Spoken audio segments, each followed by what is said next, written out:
D'abord, Mayotte, une île du canal de Mozambique.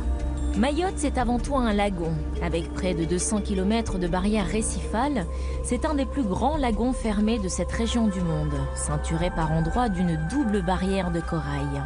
Un phénomène presque unique en son genre, à lui seul, il vaut le détour. Sans tarder, je vous emmène sur ce lagon faire du whale watching, de l'observation de mammifères marins. À Mayotte, c'est une des activités touristiques les plus prisées. Et pour cause, chaque année, entre août et octobre, on peut suivre les énormes baleines à bosse qui remontent des mers froides du sud pour se reproduire ici bien au chaud. Pour nous accompagner, j'ai choisi l'un des pionniers de l'écotourisme mahorais, Nils Bertrand. Selon lui, observer, c'est sensibiliser. Et sensibiliser est la meilleure façon de protéger l'espèce. Une réflexion à méditer. Hop, hop, hop. J'ai cru voir un son de balade là-bas. À confirmer. Attends, je vais voir. Ouh, ça serait top. Il y a eu une explosion, faut bien regarder devant.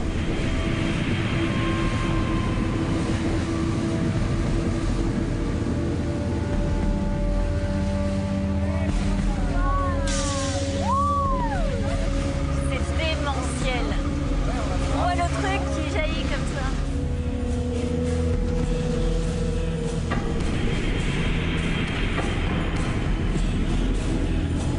C'est quand même magique, hein. Oh là là là là là. Ah, les plaques après, on dirait de l'huile. Ça remonte devant à droite.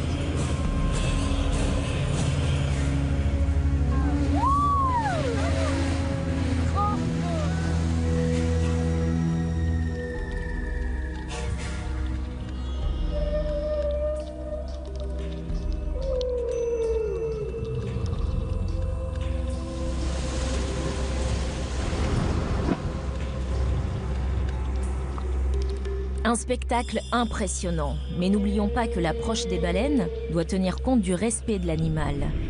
Avec son association Sea Blue Safari et Megaptera, Nils a contribué à mettre en place une charte d'observation des mammifères marins. Et tu dois garder combien de distance avec les baleines? Alors il y a plusieurs phases d'approche. Il y a la phase des 300 mètres qui est la zone, on va dire, d'observation. Où dans cette zone, on doit avoir 2 bateaux maximum. Ensuite, il y a la zone d'observation rapprochée, qui est la zone des 100 mètres autour des animaux. 100 mètres Ouais, seulement. 100 mètres pour les baleines à bosse. Où là, on doit vraiment ralentir, se positionner en retrait, en parallèle, pour ne pas gêner le comportement des baleines.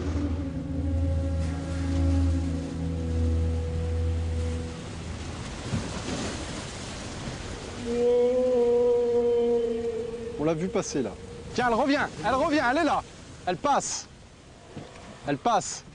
On voit une masse sombre là. Elle est là, c'est une curieuse, hein. Ouh, elle va respirer là, magnifique. Waouh. C'est du délire.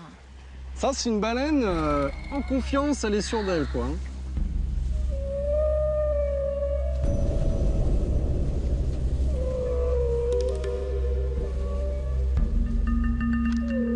Aujourd'hui, 12 août 2005, on est donc à l'extérieur du récif nord, à l'entrée de la barrière effondrée, il est 13h11.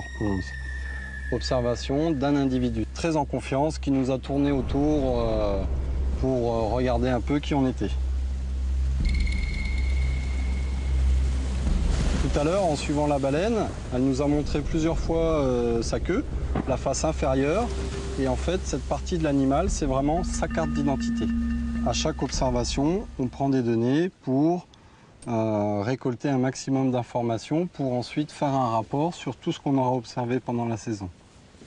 Ça va nous donner le nombre de baleines observées, le type de baleine observée, les comportements et la répartition dans le lagon et autour de l'île.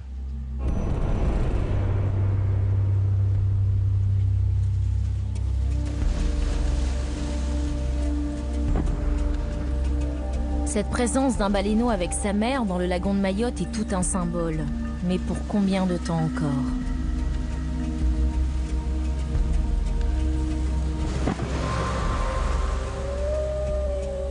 Ce lagon en apparence limpide est un écosystème fragile qui concentre toutes les pollutions insulaires.